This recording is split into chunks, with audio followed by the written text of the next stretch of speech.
Bonsoir à tous. Séminaire Ralentir Travaux de l'école éthique de la Salpêtrière, porté par l'Université Paris-Est-Marne-la-Vallée et par la PHP.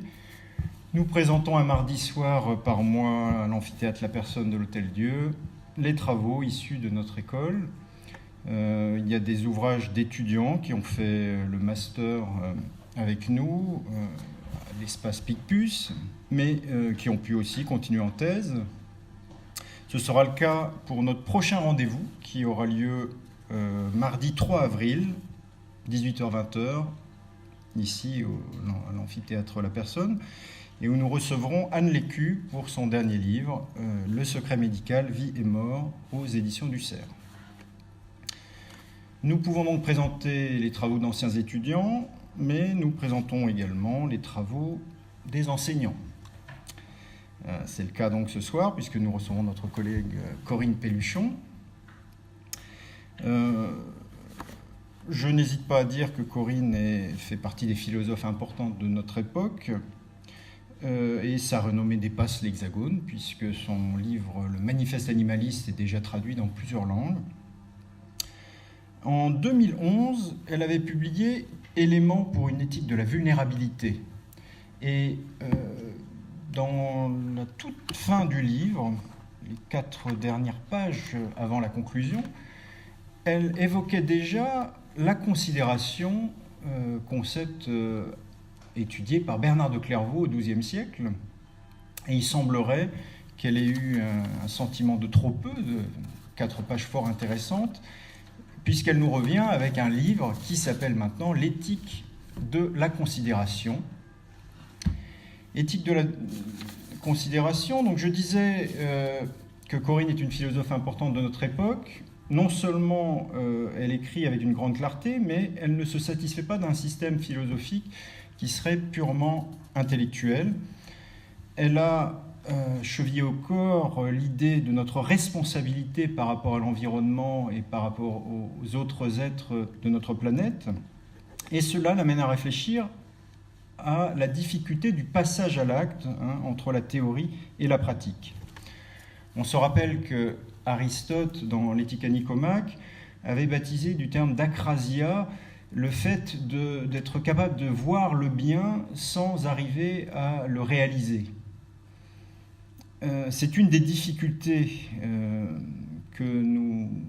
qu'analyse Corinne dans un précédent livre qui s'appelait « Les nourritures », qu'elle était venue présenter ici l'année dernière. Elle présentait son modèle du contrat social, mais ici, elle va se demander comment on développe chez les citoyens les qualités morales qui amènent à faire entrer dans le réel des idées que l'on croit justes. Donc nous avons le plaisir d'entendre Corinne aujourd'hui sur ce nouveau livre, Éthique de la considération. Merci. Merci Bertrand. Donc je vais vous présenter pendant un petit peu moins d'une heure, ou environ 1 heure, donc ce livre, avec d'abord une introduction et 2-3 remarques. D'abord une définition. Ce mot de considération, qu'on connaît pour l'utiliser dans les formules de politesse, vient du latin cum sidus sideris, regarder avec attention quelque chose comme s'il s'agissait d'une constellation d'étoiles. Sidus sideris, c'est une constellation d'étoiles, et ce qui est important, c'est le cum. Ça veut dire qu'à chaque fois, il va s'agir d'accorder une attention à une personne, mais en la resituant dans un ensemble, et soi-même en se mettant, en s'imprégnant justement de la place que l'on occupe. Alors considérer, je crois qu'on prend la mesure d'originalité de ce terme quand on le distingue du respect, qui est finalement un faux ami. Le respect, c'est encore le langage du devoir, c'est accorder une égale dignité à chaque personne, et c'est déjà beaucoup. Mais le respect est un vocabulaire qui généralise, qui justement va homogénéiser, pour ainsi dire, alors que la dignité individualise celle ou celui que l'on regarde, et en plus la considération va s'étendre aux autres vivants et pas seulement aux personnes, comme chez Kant, où ceux qui ont lu justement la critique de la raison pratique savent que le respect est le respect de la personne et pas de l'individu. Chez Kant, et qu'en plus, eh bien, c'est le respect d'une personne en tant qu'elle incarne la droiture de la loi morale. Et ce faisant, le respect chez Kant, eh bien, on voit que l'universel écrase un peu le singulier. Donc au contraire, la considération individualise les personnes en les enjoignant de trouver leur place dans le monde. Mais moi, en fait, plutôt que de me placer du côté des personnes qu'on considère, même si la considération est très importante, en particulier dans les contextes où les personnes ne se sentent pas justement regardées avec attention ni individualisées, mais moi, je vais plutôt mettre l'accent sur les qualités que requiert l'attitude globale qui permet d'avoir cette qualité de présence invitant à être attentif aux autres et même à s'occuper de ce que l'on fait en y étant tout présent.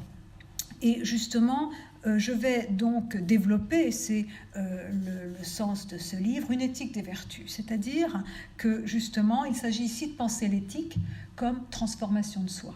Non pas l'éthique comme un ensemble de normes, d'obligations, d'interdictions, de prescriptions, de principes qui néanmoins sont fondamentaux. Et vous avez reconnu ici la déontologie, déonta, les devoirs, qui sont effectivement une approche de la morale essentielle. Il y a bien sûr des principes auxquels il faut se référer pour conduire, pour bien agir, mais souvent ces principes restent abstraits. Ces obligations, ces interdictions, qui souvent saturent l'espace social, restent extérieures aux personnes et sont ressenties comme des fardeaux auxquels chacun essaie de se soustraire dans la vie concrète. De même, il existe une autre approche de la morale très connue, ou bien connue, qui est conséquentialiste, où une action bonne est une action où je maximise le bien-être. Donc ça, c'est l'utilitarisme, ou une autre approche conséquentialiste où je m'interroge sur l'impact de ma revendication ou d'une proposition de loi sur les institutions, sur les acteurs, y compris sur les dispositions morales qui soutiennent les institutions. Cette approche conséquentialiste qui invite pas seulement à maximiser le bien comme dans l'utilitarisme, mais à regarder, à penser, à construire a posteriori le bien commun dans le pragmatisme, c'est une approche essentielle, fondamentale, notamment pour les questions dites de bioéthique, où il est important de savoir à quoi on tient et de mesurer la compatibilité ou l'incompatibilité entre des revendications et justement ce à quoi encore on tient et leur impact sur les acteurs. Néanmoins, ces deux approches, déontologie conséquentialiste, tout en étant précieuses, ne suffisent pas. Et l'éthique des vertus, je pense, est non seulement une troisième approche, mais surtout complète ces deux autres. En effet, j'ai déjà dit que les principes, les obligations, les interdictions étaient souvent ressentis comme extérieurs aux individus. Et de même, l'approche conséquentialiste est très rationnelle. C'est un argument. Je me demande quelles conséquences auront les actions que je vais faire. Or, justement, l'éthique des vertus insiste sur les manières d'être, met l'accent sur les agents moraux et ce qui les pousse à agir, sur leur motivation concrète, lesquelles motivations ne sont pas seulement des représentations, des arguments, mais aussi des émotions, ou plus précisément des affects. C'est-à-dire que justement, ce qui pousse quelqu'un à agir, c'est justement pas seulement sur le plan rationnel, mais on va voir, c'est aussi un ensemble de traits moraux qui ont un impact sur les émotions. Et je vais essayer de voir, en empruntant aux anciens, mais pas seulement, ce que justement, en quel sens les émotions, il ne faut pas les psychologiser. Elles ne sont pas seulement relatives à des traits de caractère psychologiques, mais elles sont produites par non seulement les biens que j'honore, mais aussi par une transformation de soi. Et justement, la considération, c'est donc ma deuxième remarque, qui est donc une éthique qui ne parle pas le langage du devoir, qui s'adresse aux manières d'être des personnes, eh bien, elle est liée à deux processus de transformation de soi que je vais décrire. L'un concerne justement l'attestation morale, l'ipséité morale, l'autonomie morale, quel bien honores-tu, quels sont les biens, ou on dirait aujourd'hui valeurs, dont tu te portes garant et qui structurent ta personne, et on verra quel impact cela a sur l'affectivité. Mais il y a aussi un autre processus de transformation de soi auquel je me réfère et sur lequel j'insiste beaucoup et qui me sépare des anciens, c'est ce processus d'individuation ou d'élargissement du sujet, ou qui est une expérience et qui va nous faire basculer de l'éthique à un plan qu'on pourrait appeler spirituel et que j'appellerais plutôt existentiel, est lié à une expérience de l'incommensurable, où je ne suis pas seulement dans le rapport intersubjectif, où je ne suis pas seulement dans le plan éthique des relations personnelles, mais où la clé du rapport aux autres, humains, non humains, à l'environnement, au pouvoir, eh bien, est liée pas seulement à une bonne délibération, au choix de biens que j'honore, mais aussi à un processus de transformation modifiant le régime de mon affectivité et modifiant en profondeur mon rapport au monde, et cela a un rapport fondamentalement avec l'incommensurable, mais aussi le corps. Et ça, c'est vraiment la spécificité de l'approche que je vais développer en 4 points. Mais dans cette introduction, je voulais seulement d'abord dire que l'éthique des vertus est une approche de la morale qui met l'accent sur les personnes, mais pas seulement d'un point de vue psychologique, pas seulement d'un point de vue intellectuel, pas seulement au niveau des composants affectifs du jugement moral, comme dans l'éthique du Caire, mais à un niveau un peu plus profond que je vais décrire. Alors, dernière remarque de cette introduction, pourquoi justement, et Bertrand l'a déjà dit, pourquoi se référer à l'éthique des vertus, qui est une vieille approche de la morale qui avait été laissée un petit peu en suspens au XXe siècle. Pourquoi la reprendre? Elle vient d'Aristote, de Platon, mais pas seulement. Eh bien parce que justement, je me suis rendu compte que malgré toutes les connaissances que nous avons sur le réchauffement climatique, sur la souffrance animale, malgré aussi le constat que nous faisons des difficultés de la démocratie à se revitaliser, et malgré toutes les prescriptions, les normes que nous avons, et toute la conscience que nous avons des défis qui sont devant nous, que nous avons affrontés, eh bien, les personnes, parfois, ont du mal à croire à ce qu'elles savent, ont du mal à agir en fonction de leur sens moral et même parfois sont conduites à trahir leur sens moral. Donc ce n'est pas seulement le passage de la théorie à la pratique, de la pensée à l'action qui est à interroger, c'est aussi l'ensemble des dispositions morales qu'il s'agit d'acquérir afin justement de résister à la contagion du mal, résister à la déshumanisation dans 3 domaines principaux qui forment le contexte de mon interrogation.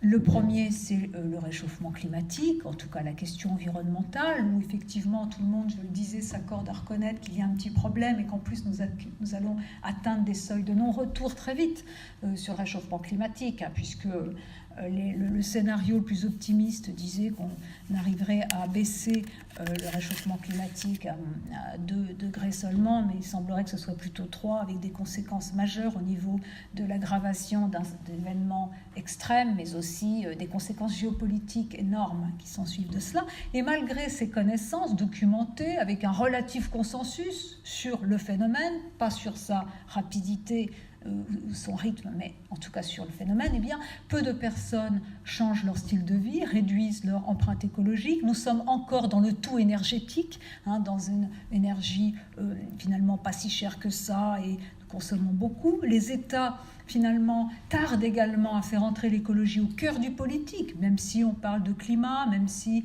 et même d'ailleurs il y a une proposition de faire entrer le climat dans la Constitution, mais si on fait vraiment de l'écologie, le climat n'est pas séparé de la transition environnementale, de la reconversion de l'économie pour changer les modes de production et justement non seulement prendre au sérieux la finitude des ressources, mais aussi les conséquences à moyen et long terme de nos modes de consommation.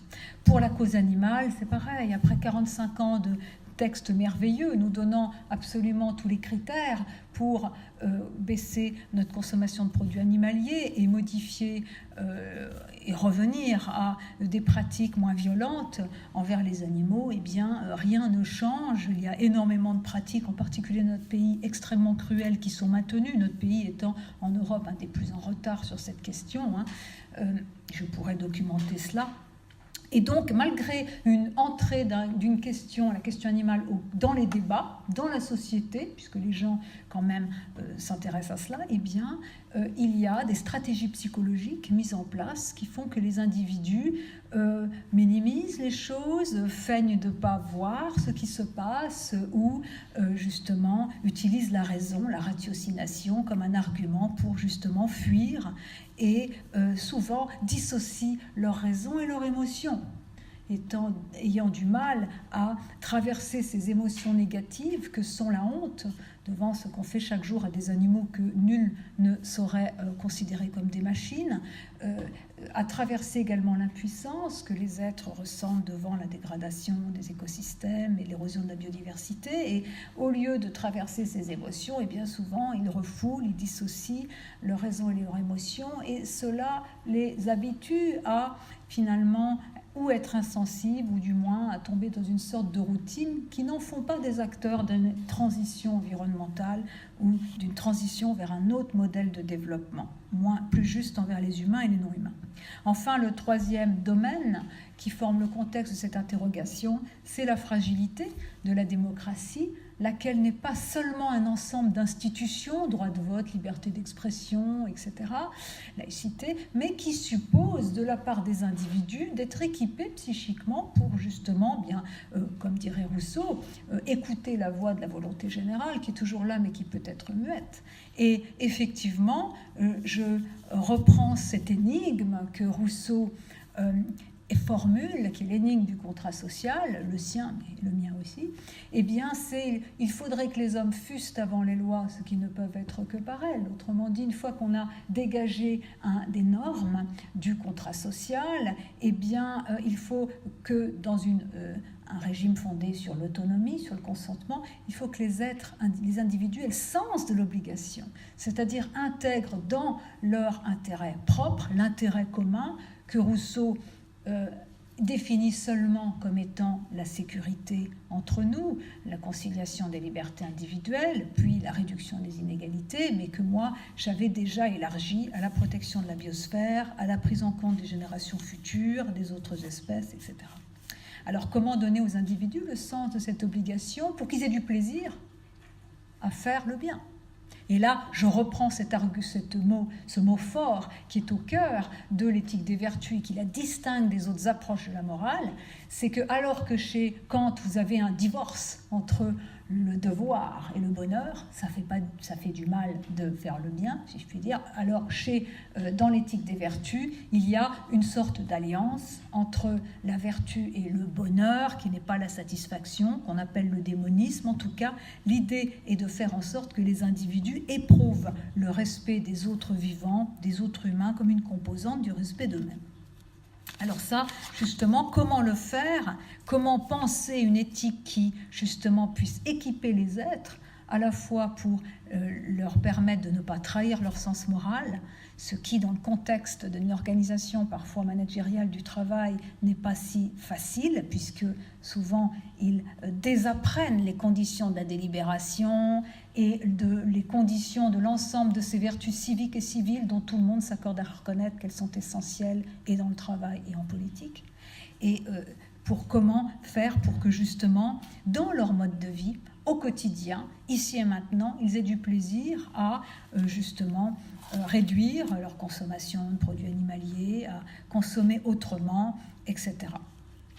Alors donc, enfin, vous voyez donc l'enjeu de ce travail dont je vais décrire quelques étapes, c'est aussi de donner une armature conceptuelle à ce qui est mon horizon, ce que j'appelle l'âge du vivant. Car, si vous voulez, s'il y a 3 domaines qui forment le contexte privilégié de cette interrogation, plus un passage sur le soin, mais je ne vais pas parler du soin puisque le 8 mars, j'ai fait une conférence sur ce livre dirigé sur le soin, donc je ne vais pas me répéter. Mais s'il y a donc des domaines particuliers qui donnant une assise à ce travail, il y a de manière générale une réflexion sur le nihilisme, qui forme vraiment le contexte de cette interrogation. Le nihilisme, qui est le fait que tout se vaut, rien ne vaut, tout est possible. Et ce nihilisme est lié à, si vous voulez, un type d'individu, et là encore je reprends l'inspiration platonicienne qu'on retrouve aussi chez Tocqueville, ce lien entre les régimes politiques, la société et l'individu, un individu qui est dans ce que Hannah Arendt appelait la désolation, c'est-à-dire que son rapport au monde commun est brisé. Il se sent seulement consommateur, producteur, il tourne un peu son repos sur lui-même et surtout, eh bien, il n'a pas d'épaisseur ou d'horizon à son existence. Et dans le contexte actuel, où justement, il est ce qui faisait l'adhésion, ce qui conditionnait l'adhésion à la démocratie, l'espoir d'une ascension sociale, plus l'espoir d'une reconnaissance, et bien tout cela est rendu difficile, en tout cas pour beaucoup de personnes qui sont délaissées pour compte. Alors, vous voyez, cet âge, ce nihilisme qui prend des formes, des manifestations assez décomplexées, il s'inscrit historiquement à une période où justement la plupart des êtres n'ont pas d'horizon transcendant leur existence. Nous ne sommes pas comme nos ancêtres qui pensaient que Dieu ou l'histoire les jugerait. Nous ne sommes pas non plus, âge théologique, nous ne sommes pas non plus dans le deuxième âge, l'âge des philosophies de l'histoire, avec une sorte d'horizon utopique qui transcendait l'existence individuelle et le parti où la résistance méritait que l'on leur sacrifiât sa vie individuelle. Nous sommes dans cet âge du nihilisme, de la désolation. Il n'y a pas ces horizons. On peut faire remonter cette perte d'horizon à la fin du communisme, si vous voulez, la chute du mur de Berlin. Mais à la fois, donc, il y a cet âge de la désolation qui explique que les individus, justement, aient perdu le sens de leur existence et la saveur, et que ça a un impact, en tout cas, ça a des conséquences politiques. C'est un âge qui peut rendre vulnérable à des solutions autoritaires, au pouvoir. Mais en même temps, eh bien, il me semble qu'il y a aussi des signes annonçateurs de ce que j'appelle, moi, l'âge du vivant, qui est lié à, justement, ce que je vais présenter en partie, mais où justement le rapport, la réconciliation avec sa vulnérabilité, la question de la finitude, ce que la mort fait à la vie, la réflexion sur le fait que nous sommes engendrés. Donc à chaque fois, la corporéité sert à décrire l'existant et à rafraîchir le sens de l'existence. Et aussi le souci pour les générations futures, pour la question animale qui est très stratégique, eh bien, dessine le désir, un âge où il y a le désir de promouvoir un rapport au monde qui ne soit pas seulement de domination. Donc je vais expliquer justement comment trouver une armature, comment donner une armature conceptuelle à cet âge du vivant qui peut émerger, qu'il s'agit d'accompagner et qui suppose à la fois un volontarisme politique, mais ça j'avais fait ce travail-là dans les livres précédents, mais surtout qui suppose que les individus soient équipés psychiquement et suffisamment forts pour justement accompagner cet âge du vivant et trouver un sens à leur existence au-delà de leur vie individuelle, mais dans un contexte sécularisé et laïque. Alors donc en 3-4 parties plutôt, je vais présenter dans un premier point le type d'éthique des vertus que je présente, pourquoi, si vous voulez, Aristote, le père fondateur de cette approche de la morale, ne suffit pas, pourquoi la considération, ce n'est pas seulement la prudence, pourquoi la considération inclut la prudence, mais se situe à un niveau qui n'est pas seulement celui dont Aristote parle.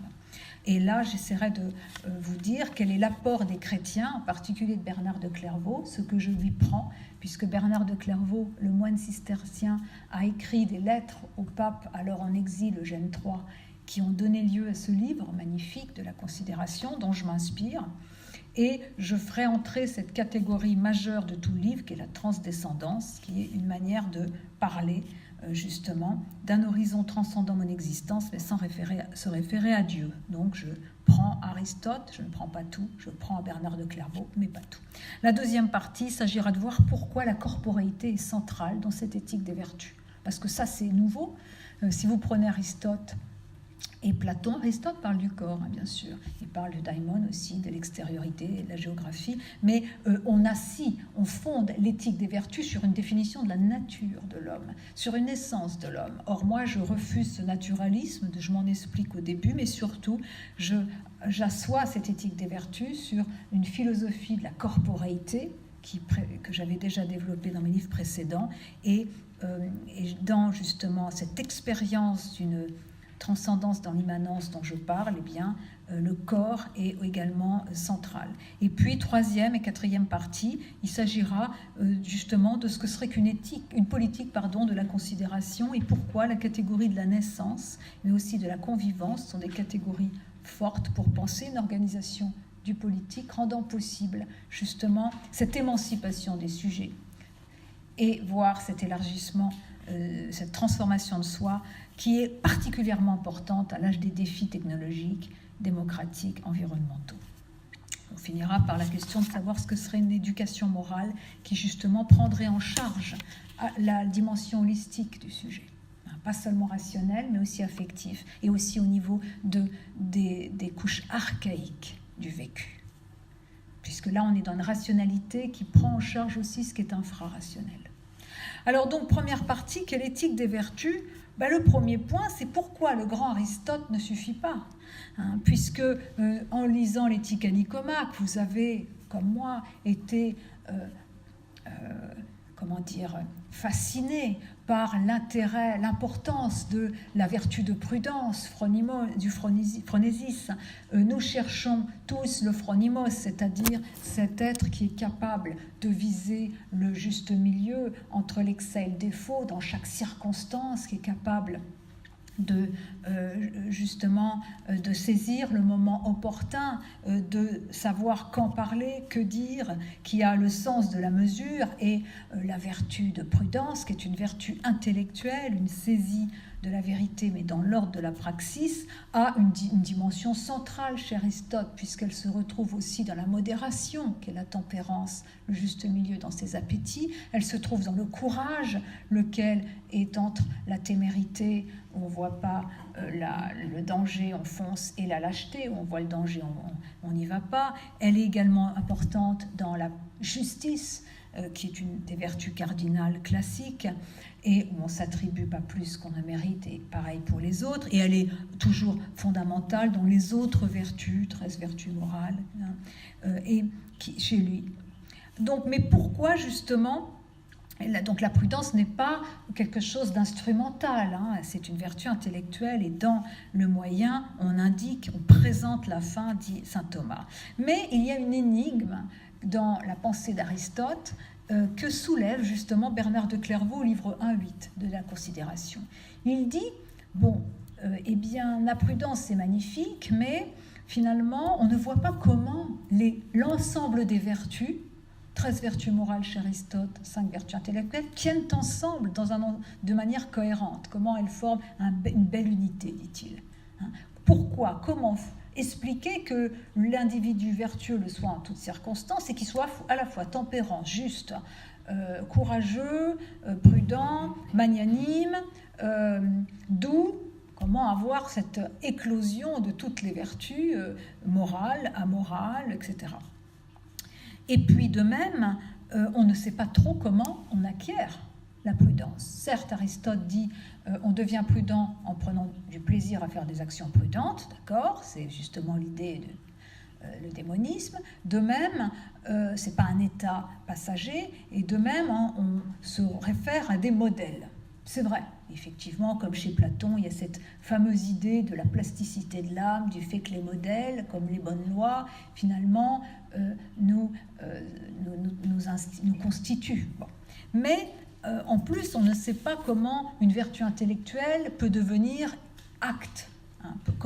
Donc, et pour résoudre, justement, Bernard de Clairvaux prend à bras-le-corps cette énigme, ou ces énigmes de la pensée aristotélicienne, en montrant que justement, la considération suppose la prudence et l'ensemble des vertus, mais qu'elle n'est pas une vertu.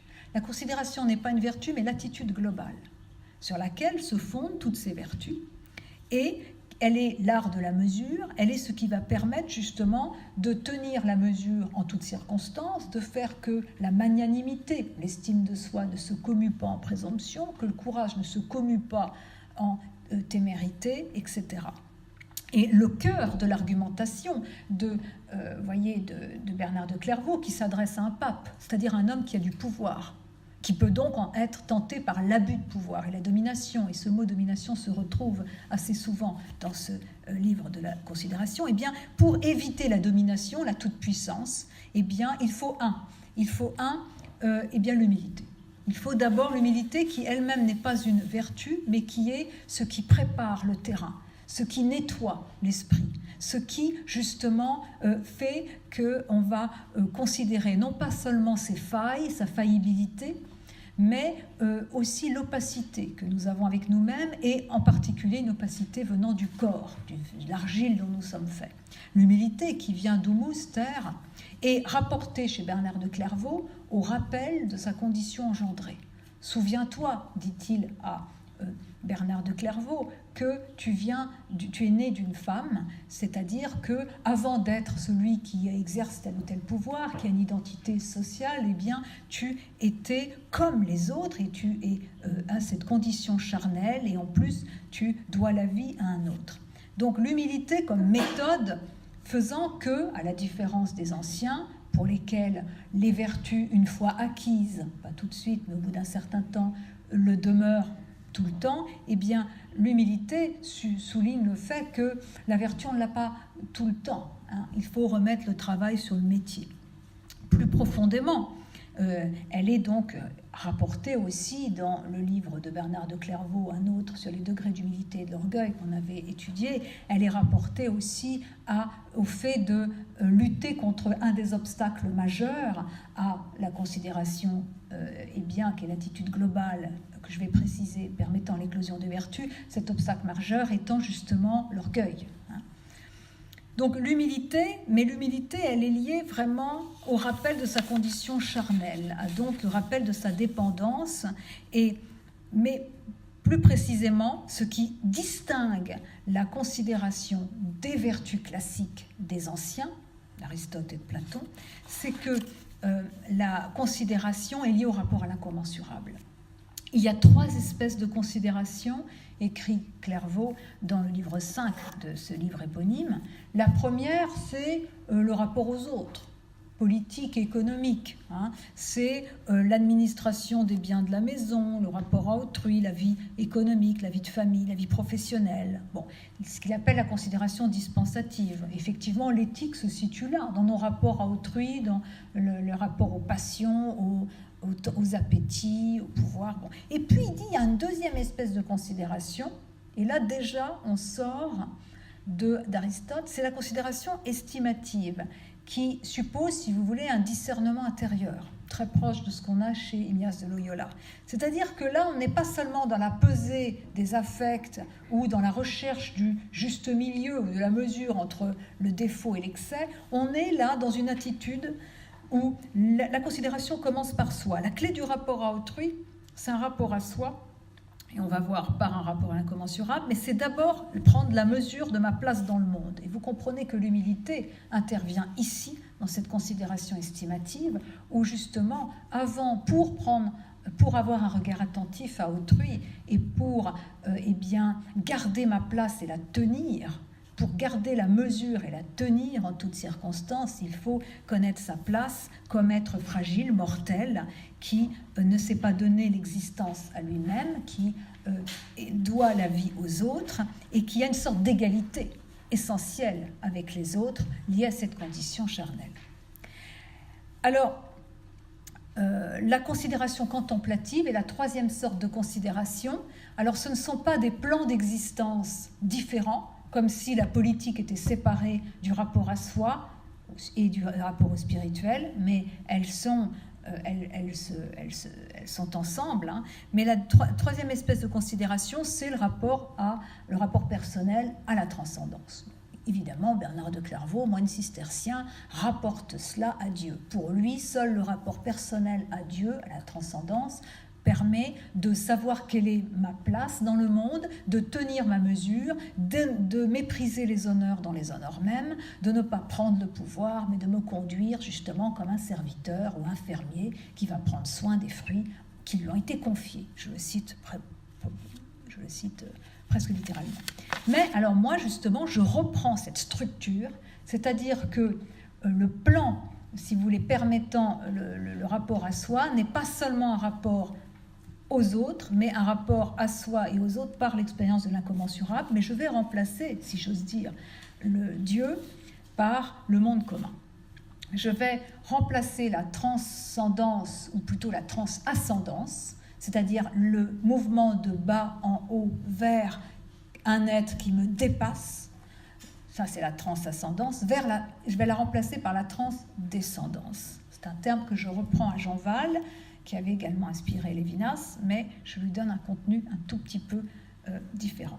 Alors, quel est le cœur de ce rapport à l'incommensurable ? Eh bien, pour moi, c'est le monde commun. Et la considération, la définition que je donne, c'est justement le fait de se rapporter, de savoir que, justement, et vous voyez le lien avec la naissance, que je suis plus vieille, que je viens de plus loin que de mes parents, je suis accueillie, quand je nais, par un monde qui est fait des générations passées, présentes, futures, du patrimoine naturel et culturel, des institutions, de la biodiversité. Ce monde commun qui m'accueille à ma naissance survivra à ma mort individuelle, survivra et il est comme une transcendance dans l'immanence.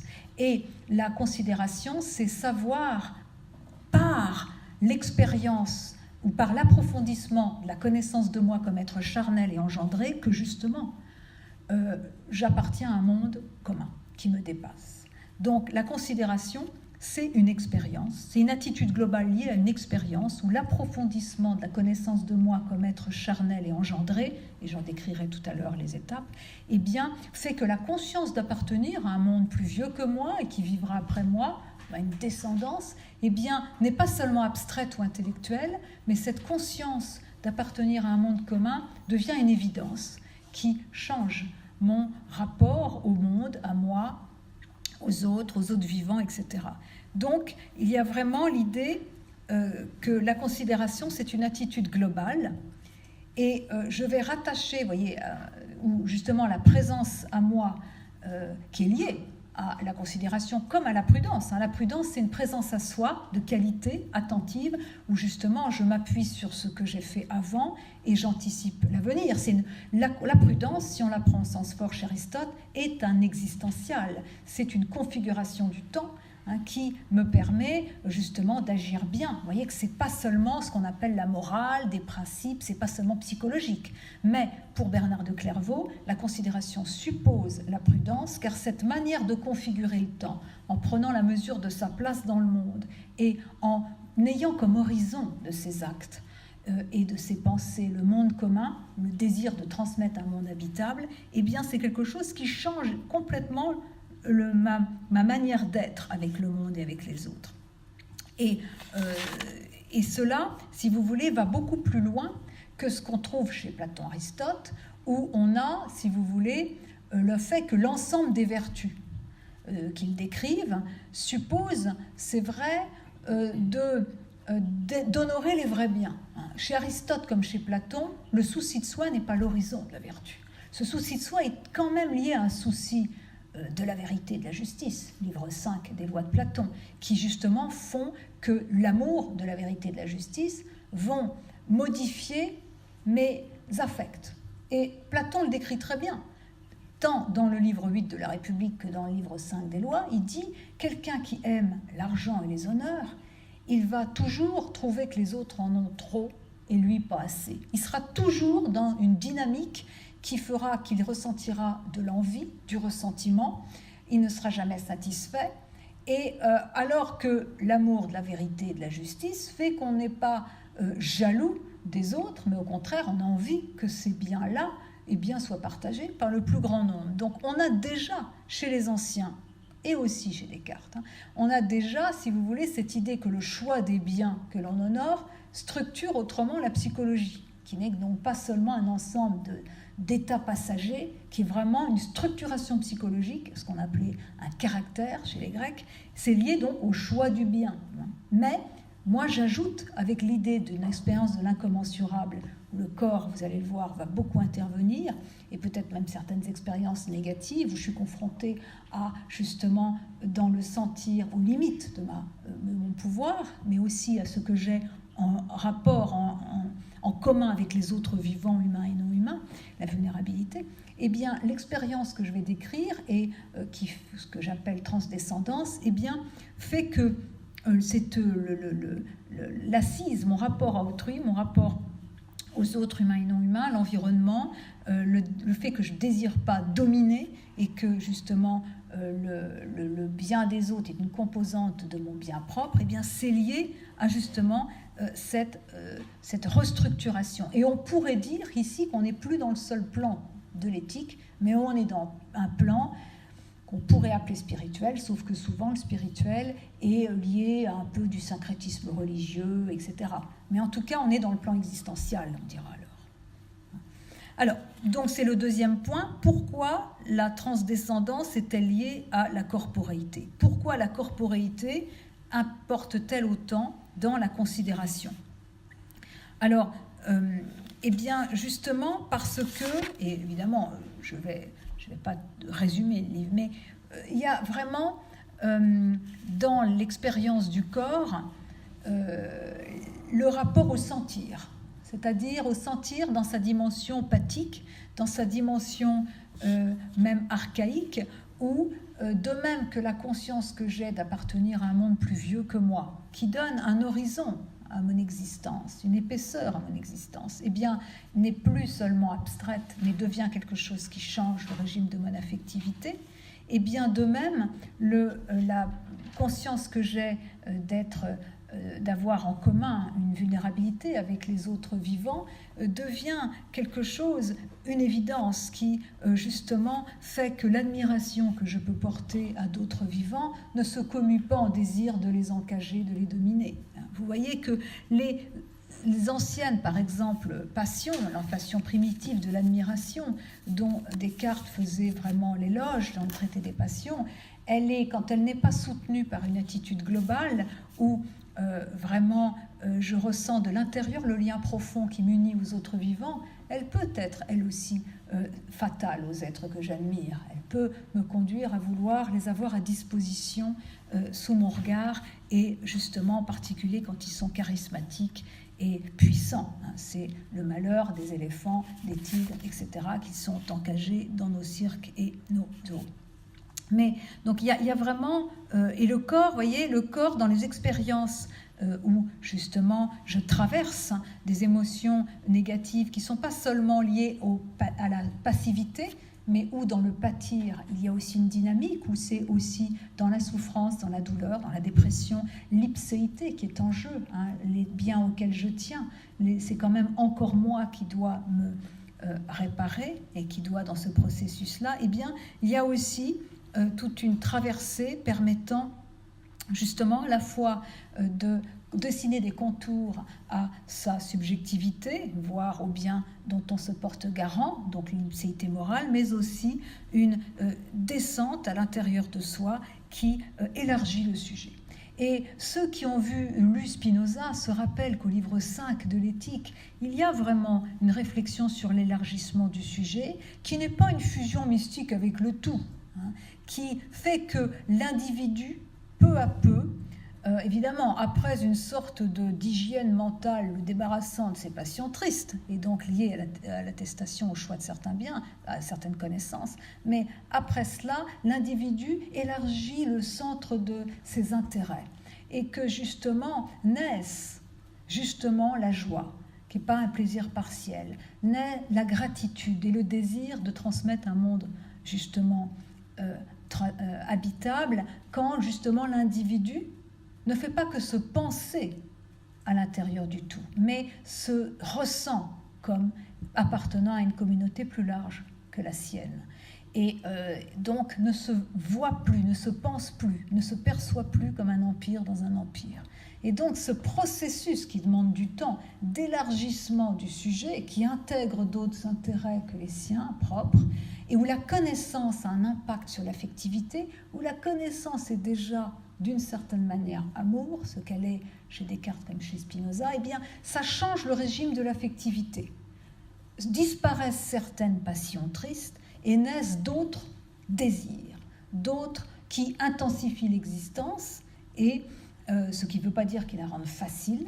Il n'y a pas, je m'explique là-dessus, l'alliance entre justement ce qu'on appelait avant le devoir, mais qu'on appellera ici le bien, et le bonheur ne signifie pas que les personnes élargissant leur centre, leur sphère de leur considération soient plus dans la quiétude, au contraire, puisque dans un monde de dégradation de l'environnement, dans un monde où 3 millions d'animaux meurent par jour rien que pour la chair, forcément, il n'y a pas de satisfaction. En tout cas, le bonheur est presque inaccessible. Il y a une intranquillité essentielle. Mais vous voyez que ce que décrit déjà Spinoza est déjà sur la voie de cette transformation du sujet qui n'est pas seulement intellectuelle, qui nous parle d'un élargissement de sphère de ses intérêts et un élargissement de la subjectivité. Et encore une fois, au lieu de finir dans une fusion mystique, ça individualise la personne. C'est pour ça que je prends l'expression de processus d'individuation. Donc celui qui pratique la considération a donc cette épaisseur de son existence à l'intérieur de lui. Il sait que vivre, c'est vivre d'eux, manger, habiter, donc cohabiter avec les autres, c'est vivre avec, mais c'est aussi vivre pour, qui est un peu la formule qui résumerait la considération. Et la considération, cette qualité de présence et cette attention à chaque chose, même les activités les plus humbles, et à chaque être, y compris ceux qui ne sont pas humains, découle d'un rapport à soi par, justement, cette transcendance, mais dont je fais l'expérience précisément quand j'éprouve ma corporéité, et en particulier dans les expériences qui signifient du moins le non-pouvoir au cœur du pouvoir, la vulnérabilité, qui est une traversée, pas seulement négative, mais qui est une traversée. Et j'exprime, à un moment dans ce livre, j'essaie de voir ce que justement la mort fait à la vie, car chez Heidegger, c'est clair que l'ontologie du souci, qui est quand même un souci pour soi, qui est quand même une pensée du pour soi, est évidemment liée à cette configuration du temps. Vous vous rappelez, le souci, c'est lié à la prise de conscience, mais particulièrement personnelle, du fait que je peux mourir un jour. La prise de conscience de la possibilité, de l'impossibilité de mon existence fait que je vais ressaisir mon temps en essayant de donner existence à ce qui m'est propre, au lieu de me perdre dans le on, Verfallen, das Mann, etc. Vous vous rappelez, pour Heidegger, il y a une anticipation, il y a un rapport à la mort comme anticipation, la mort comme étant un néant, la possibilité que je ne sois plus là. Or, moi, je pense d'abord, qu'il n'y a pas de rapport à la mort comme anticipation, que la mort n'est pas une possibilité d'impossibilité de l'existence, mais plus une impossibilité de possibilité, et que donc c'est un inconnu, une énigme, ce que Lévinas avait très bien, je trouve, souligné dans ses cours, La mort et le temps, mais ensuite qu'il y a justement, la mort n'est pas la fin du monde, elle n'est pas anéantissement. Si vous voulez, il y a une manière de penser la mort à partir d'un temps qui est... Vous voyez, Heidegger pense le temps à partir de la mort, Lévinas pense la mort à partir du temps qui n'est pas le mien, qui est un temps large, celui du monde commun, où justement, il le dit citant Bergson, l'humanité galope en avant et en aval de moi. Il était là avant moi, mes ancêtres, et d'autres humains seront là après moi, et que justement... la mort est pensée, certes, dans son radical abandon, comme dans son tranchant, mais en même temps, elle est une limite, pas une borne, qui ouvre un sens de l'existence, où justement, je ne vis pas seulement pour moi, mais par rapport à ce monde commun, ou en tout cas à sa descendance. Alors certains diront, oui, vous mettez la barre très haute. Oui, bien sûr, puisque moi, dans la considération, évidemment, j'embrasse tous les vivants, en particulier les animaux, évidemment, ceux qui me connaissent savent pourquoi, mais qui sont, évidemment, il n'y a pas de considération sans la prise sans l'amour des animaux et l'infinie douleur de ce qu'on leur fait chaque jour. Mais, effectivement, il y a des degrés de la considération. Vous voyez, et c'est pour ça que le mot transdescendance, j'ai joué sur le mot transdescendance. C'est-à-dire qu'on peut avoir un degré de la considération où, sans embrasser l'ensemble des vivants, eh bien, on se rapporte dans toutes ces activités aux autres, à la communauté dont on fait partie. Et transdescendance, il faut entendre sa descendance dedans, ce qui vient après. Et puis, par rapport à la naissance, le fait que nous venons de plus loin que de nos parents, qu'il y a justement cette lignée d'ancêtres qui installe l'intersubjectivité au cœur du sujet, qui installe même cette liaison ombilicale des vivants, expression que j'emprunte à Ricoeur, au cœur de moi-même. Donc, vous voyez, à la fois la considération, bon, d'abord on chute, et quand je parlerai tout à l'heure de l'attention, qui est un peu, pour la considération, ce qu'est l'humilité. L'humilité et l'attention ne sont pas des vertus, mais l'humilité est la préparation du terrain, et en plus il faut s'y remettre sans arrêt, parce qu'on a tendance à se mentir, etc. La tentation de la puissance, de la toute-puissance toujours là, et l'attention, elle est constitutive et consubstantielle à la considération, qui est toujours une question de regard attentif, donc de présence à soi, où on accueille justement l'autre dans sa singularité propre, dans sa valeur propre, en l'individualisant, mais aussi en lui enjoignant, en lui faisant une place. L'éthique est toujours une manière de faire une place ou pas à autrui, à tout autre, et l'enjoignant même de trouver sa place, puisque c'est là qu'on voit déjà que le climat de la considération est différent de celui de l'éthique du Caire, où on va materner, on va donner des soins, restaurer le sentiment d'existence d'une personne qui peut l'avoir, sentiment d'existence qui peut être compromis par des maladies, par des accidents de l'existence, mais on va un petit peu enfermer la personne dans le soin. À la fois, la considération n'enferme pas dans le soin puisqu'elle vise l'émancipation. Elle est une parole de liberté à un être qui a à faire sa place. La considération suppose l'ipséité morale, suppose la force, et pas seulement, et la magnanimité est essentielle. Elle est une des vertus cardinales de la considération, mais l'humilité est la condition de la considération. Il n'y a pas de considération sans magnanimité, c'est-à-dire sans la connaissance de ce à quoi je tiens et le fait de tenir ce à quoi je tiens, quelles que soient les circonstances. Il faut rappeler que la magnanimité est une des conditions de la générosité chez Descartes. La générosité, se louer ou se blâmer, non pas d'après ses succès dans le monde, mais d'après l'usage de son libre arbitre, et poursuivre avec constance dans la voie qu'on a reconnue bonne pour soi. Donc c'est à la fois magnanimité, force d'âme et grandeur d'âme et force d'âme, courage, c'est ça là. Donc ça, c'est une vertu cardinale de la considération. Seule cette attestation permet justement d'être attentif à autrui, mais évidemment, la considération, exigeant l'attention, nous chutons bien souvent, nous sommes souvent en dehors. Et il s'agit ici de dégager des étapes de la considération et de voir un peu comment on peut la pratiquer dans différentes actions de la vie, et aussi se remettre sur le chemin de la considération. Et c'est vrai que dans notre monde où nous sommes dispersés, sollicités sans cesse, l'attention est un défi aussi important que justement le défi de la toute-puissance qui regarde une autre facette de nous-mêmes, qui est plutôt la question de perdre la mesure, de perdre la qualité de la présence et la mesure. Mais l'attention, c'est évidemment la dispersion. Et l'attention, c'est un rapport méticuleux d'intimité aux autres, mais qui suppose, là encore, que je tienne ma place, que je connaisse ma place et que je leur fasse de la place. Et donc que je les mette dans un ensemble. Ce monde commun. Alors donc, voilà.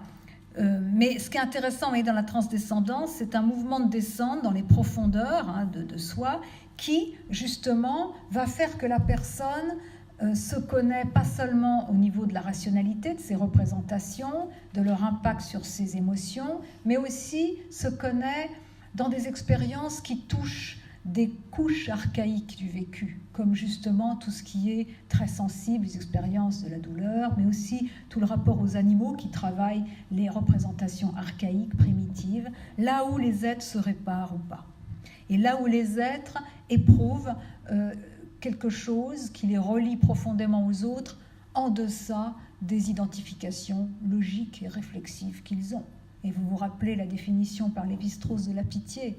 La pitié, c'est éprouver, souffrir de la souffrance de tout être sensible, et c'est une identification prélogique, c'est-à-dire c'est le refus d'identification à soi-même, c'est une identification à tout être sensible et un refus d'identification à soi-même comme appartenant à telle classe, à telle espèce. Ça traverse les espèces.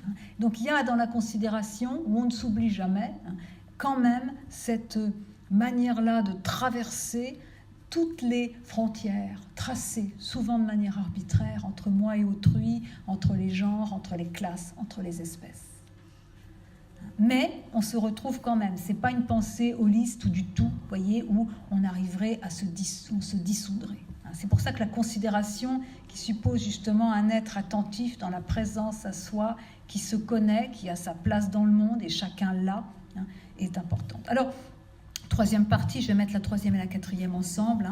La naissance est politique, le rapport, une politique de la considération, ce serait quoi?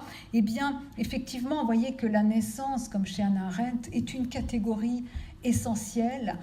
C'est pas seulement un fait biologique. Elle nous renseigne sur le fait que nous sommes chacun la promesse de renouvellement du monde. Nous sommes chacun issus du fond d'une indétermination. Et en même temps, nous sommes plus vieux que nous-mêmes. La pluralité conditionne l'unicité, la singularité. Et vous le savez, Hannah Arendt, dans Human Condition, fait de la naissance une catégorie, le schème du politique, car justement, c'est l'idée que chacun est la promesse de renouvellement du monde, et ça suppose une organisation politique faisant de la place à la spontanéité humaine, faisant de la place à l'innovation. Et pour faire de la place à l'innovation, à l'unicité qu'est chacun, eh bien, il faut à la fois lui donner les moyens de connaître ce monde, de s'inscrire dans ce monde, donc un rapport à la continuité, à la connaissance des traditions, à l'éducation, mais il faut aussi faire de la place à la nouveauté, aux ruptures, et donc ne pas être dans une société où justement chacun est convaincu qu'il est de trop, qu'il est un pion anonyme et qu'il ne sert à rien. Et vous voyez encore une fois, pour reprendre un émotif majeur de ce travail, ce lien entre la désolation, le fait que les individus sont convaincus qu'ils sont de trop inutiles, et un système d'organisation politique qui justement les convainc qu'ils sont inutiles de trop et qui va d'une certaine manière les enrôler dans des sales boulots et les conduire eux-mêmes à trahir leur sens moral, en tout cas ne plus sentir ce qui les lie au monde commun et les renfermer sur eux-mêmes et justement les rendre vulnérables à ces mouvements de foule, ces mouvements de groupe où justement enfin ils se sentent appartenir, mais évidemment non pas pour se mettre en lien avec les autres, mais justement pour donner lieu à des manifestations identitaires qui sont le triomphe du nous contre vous. Donc, si vous voulez, j'ai essayé de voir quelle serait l'organisation politique, pas seulement les institutions, mais ce qui vient avant les institutions, rendant possible la considération, quelle politique correspond à cette conception de l'humain, comme être toujours justement relationnel, mais pas seulement au niveau psychologique. Et donc j'ai dégagé quelques catégories et essayé de voir justement ce qu'il y a derrière Habermas. Si vous voulez, Habermas, l'éthique de la discussion, salue la délibération, la capacité à faire un pas de côté pour réfléchir avec d'autres aux normes universalisables pouvant avoir un sens dans notre communauté. Mais finalement, c'est très élitiste. Peu de gens sont capables de délibération. Ce qui se passe la plupart du temps, c'est que les gens sont dans la défiance, la peur d'autrui, dans les réflexes identitaires. Le fait de sublimer ses intérêts en arguments, c'est pas la chose du monde la mieux partagée. Et moi, j'essaie de voir ce qui conditionne ou rend possible les catégories, les traits moraux, enfin, les vertus civiques, délibération, coopération, mais aussi civiles, tact, délicatesse. Et là aussi, mais en étant moins, si vous voulez, élitiste dans cette partie sur la politique de la considération, parce que je prends la mesure des degrés de la considération. On peut la pratiquer sans penser complètement à ce qui pourtant est un horizon, à savoir les autres vivants et les générations futures, mais ça a un sens, y compris dans la communauté politique, dans les petites communautés de soignants, et surtout, il s'agit de rendre, si vous voulez, justice aux besoins de compensation que les individus ont dans leur existence, aux besoins de gratification narcissique qu'ils ont pour justement arriver à la considération. La considération n'est pas seulement la reconnaissance, mais sans reconnaissance, sans compensation au refoulement nécessaire pour vivre avec les autres, travailler avec les autres, eh bien, il n'y a pas possibilité d'honorer la vie en travaillant. Donc, du coup, là aussi, il s'agissait de prendre la mesure de la condition humaine qui a besoin, ce que n'a pas fait Hannah Arendt, c'est-à-dire le besoin de sublimation, le besoin de compensation narcissique et d'expliquer tout ce qui si vous voulez, d'expliquer pourquoi on est individualiste aujourd'hui. Eh bien, encore une fois, je crois que l'individualisme est généré par un ensemble de choses. Ce n'est pas, si vous voulez, la psychologie des humains du XXIe siècle qui serait différente de celle des humains du XXe et du XIXe. Il y a tout un tas de conditions d'organisation du travail, d'atteinte à l'estime de soi, qui génèrent des comportements rendant difficile la pratique de la considération et rendant difficile la pratique de la considération à un niveau plus banal, qui est celui du travail, de la coopération, du fait de ne pas trahir son sens moral dans le soin, de continuer de pouvoir résister à certaines organisations managériales du travail qui sont problématiques pour la qualité des soins, etc., etc. Et donc ça, c'est vraiment ce qui... C'est la considération dans le domaine, si vous voulez, social et politique, ça s'appelle la convivence, qui n'est pas tout à fait la convivialité, mais qui suppose le désir de vivre ensemble et un certain nombre de traits moraux qui ne vont pas de soi et qui surtout peuvent être complètement hypothéqués. Donc j'essaie de montrer tout cela. Et évidemment, le travail joue un rôle majeur. Le travail qui n'est pas seulement production, mais vivre ensemble, joue un rôle majeur dans notre monde où, justement, nous sommes seuls et sans excuse. Contrairement à Bernard de Clairvaux, qui avait Dieu, contrairement à Aristote, où il y avait une cosmologie, ça donne quand même une vision de l'homme qui était un petit peu prédéfinie. Nous, chacun doit définir, justement, les biens qui l'honorent, et chacun doit faire pour lui-même ce chemin d'élargissement de soi. Et il le fait là où il peut et au niveau qu'il peut. Mais il doit le faire quand même. Il me semble qu'il y a quand même des étapes universelles, même si chacun fait ce processus d'élargissement du sujet à sa manière. Enfin, et je finirai par ça, quelle éducation morale quand on parle d'éthique des vertus, notamment d'une éthique des vertus non essentialiste, qui n'est pas basée sur une définition figée de l'humain, non perfectionniste, c'est-à-dire où le but, c'est pas d'être un homme parfait, un héros, et où on prend la mesure des pulsions, c'est-à-dire du fait que les pulsions, par définition, ne sont pas maîtrisables, qu'elles peuvent être sublimées, refoulées, où on peut déplacer l'objet, mais elles ne sont pas dépassables par la raison. Et donc, encore une fois, tout ce qui travaille notre société de manière négative, il faut prendre la mesure de cette dimension pulsionnelle et justement faire en sorte, et c'était le sens de la civilisation chez Freud, faire en sorte que les êtres, justement, aient des nouveaux désirs. Et moi, qui me situe dans le contexte actuel, qui est celui de l'économisme, qui est celui d'un primat de l'économie et sur toutes les sphères d'activité, et même d'une économie qui n'est pas au service des vivants, qui est au service de certains groupes multinationales, et qui est liée à une organisation du travail à partir d'une production déterminée d'avance, à partir d'un chiffre maximal, et qui ne prend pas en compte la valeur des êtres impliqués, les sens des activités. Nous sommes dans ce monde-là, que j'appelle économiste pour ne pas parler de capitalisme, parce que c'est un mot trop surdéterminé idéologiquement. Mais l'économisme, c'est le fait que notre société est bâtie sur l'exploitation illimitée des ressources et des autres vivants, et sur justement la domination, sur le fait que justement on va aussi viser le profit, pas la richesse, le profit, c'est-à-dire le profit de personnes qui ne se resituent pas dans l'écosystème. Donc, et évidemment, le but de tout mon travail, c'est de donner une armature conceptuelle à une vraie transition écologique et à la promotion d'un modèle de développement où justement l'économie reprend sa place. L'économie, le mot oikos, foyer des terriens, où les modes de production sont revisités justement pour bâtir un monde plus juste envers les humains et les non-humains et pour éviter cette déshumanisation croissante, puisque l'économisme s'insinue aujourd'hui dans les âmes, quoi. Et fait que nous avons cette menace d'une déshumanisation croissante qui trouvera dans les technologies ses alliés, dans le transhumanisme en particulier.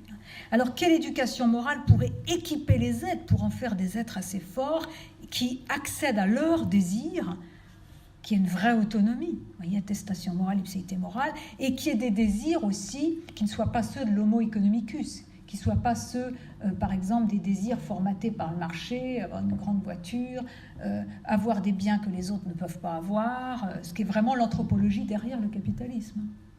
Bon, André Gorz l'avait bien dit. Alors comment moi, une éducation qui n'est pas seulement intellectuelle, parce qu'on peut faire des cerveaux sur pattes, mais on ne change pas le monde avec des cerveaux sur pattes, puisque eux-mêmes ne verront pas, auront des solutions technocratiques, mais ne verront pas justement le monde à transmettre, le modèle de développement à intégrer. Alors, j'explique tout ça, et il y a quelques, si vous voulez, étapes. Il y a une réflexion sur l'accès au symbolique, permettant par le langage, justement, d'interpréter le monde au lieu d'en recevoir la violence littéralement et de s'adonner à des récits simplificateurs et extrémistes. Il y a la connaissance, l'éducation à la complexité des jugements moraux. Et quand on est dans la morale, on est dans le domaine du probable et du meilleur, pas du bien en soi. Donc on est dans un jugement réfléchissant et pas déterminant. On n'applique pas une règle pour la mettre en bas, mais on estime. Vous voyez, le sens de la mesure, le discernement, c'est des termes qui supposent qu'il s'agit de regarder les choses telles qu'elles s'offrent, les situations, en les plaçant dans un contexte pour en dégager le sens et trouver une solution la moins mauvaise possible ou la plus adaptée à la situation. Donc c'est un exercice du jugement moral qui est différent de ce qu'on a évidemment en mathématiques et tout ça. Et le langage, l'imagination morale, qui est l'enfant pauvre de l'éducation aujourd'hui, éventuellement la littérature qui permet vivre d'autres vies que la sienne, d'élargir un petit peu aussi ces mondes, hein, et sont évidemment des lieux d'éducation. Mais moi, j'insiste beaucoup sur la capacité à traverser les émotions négatives et à les partager. Hein. Et justement, puisque la plupart des comportements écocides que nous avons, le fait que les gens continuent à consommer, à acheter beaucoup, etc., tout cela, c'est aussi lié, ce que je disais au début, au fait que nous avons été habitués d'abord à penser l'humain comme un empire dans un empire, à nous couper des autres vivants. Et nous sommes amputés d'une dimension essentielle de notre existence dans notre Occident rationnel et technoscientifique. Et donc, par le corps, encore une fois, et par le pathique, il y a une idée de se réparer à un niveau qui n'est pas seulement celui du rationnel, ni celui que la psychanalyse classique a aménagé, a investi, avec l'inconscient défini de manière freudienne, avec une dimension généalogique, mais qui prend la mesure des traumatismes inconscients liés à la dégradation de l'environnement, à la souffrance intolérable infligée chaque jour, chaque seconde aux animaux, et à tout ça, et qui, je crois, nous détruit tous, même si certains en sont plus conscients et plus abîmés que d'autres. Mais là, il y a l'idée de traverser ces émotions négatives pour en faire des ressources permettant d'agir et de retrouver sa capacité d'agir, son empowerment. Alors ça, je m'inspire beaucoup de l'apport de l'écoféminisme et de l'écopsychologie qui travaille justement sur les émotions négatives et comment les traverser pour qu'elles deviennent des ressources permettant de voir ce qu'il y a à faire et de corriger justement souvent les réponses atomistes qui sont faites au problème du soin, au problème de la souffrance animale, au problème de la démocratie, au problème du climat. Là, il y a vraiment une autre manière de composer le politique et de faire de la politique, mais qui suppose de la part des individus qui ne soient pas seulement forts, magnanimes à la Aristote, mais qu'ils aient aussi ces capacités-là de traverser le négatif. Alors, en conclusion, vous voyez que la considération, c'est une attitude globale sur laquelle se fonde une constellation de vertus. Donc, ce n'est pas une vertu, mais ce qui tient ensemble les vertus. Et si ça commence par l'amour de la vérité et de la justice, par en tout cas des biens qui soulignent le lien entre le souci de soi et le souci du monde, on a en plus ce processus d'individuation, d'élargissement de la sphère de sa considération, et ce processus devenant par la transdescendance, non pas une connaissance, mais un savoir incorporé, un savoir vécu, qui change ma perception, mes désirs, mon être avec le monde. Donc, alors, même si ce n'est pas gagné une fois pour toutes, hein, il faut mettre le travail sur le métier. Dernière chose, c'est un projet d'émancipation. Donc, je m'inscris dans l'héritage des Lumières, Même si, puisque les Lumières, c'est quoi? C'est l'émancipation du sujet, sortir de l'aliénation, des préjugés, du spécisme pour moi. Mais aussi, c'est un volontarisme politique, trouver des institutions permettant justement d'orienter la société vers plus de prospérité, de paix et de justice. Bon, ben, la différence, c'est que les Lumières étaient dualistes. Il y avait l'homme d'un côté, l'animal de l'autre, l'homme d'un côté, la nature de l'autre, la nature et la culture, etc.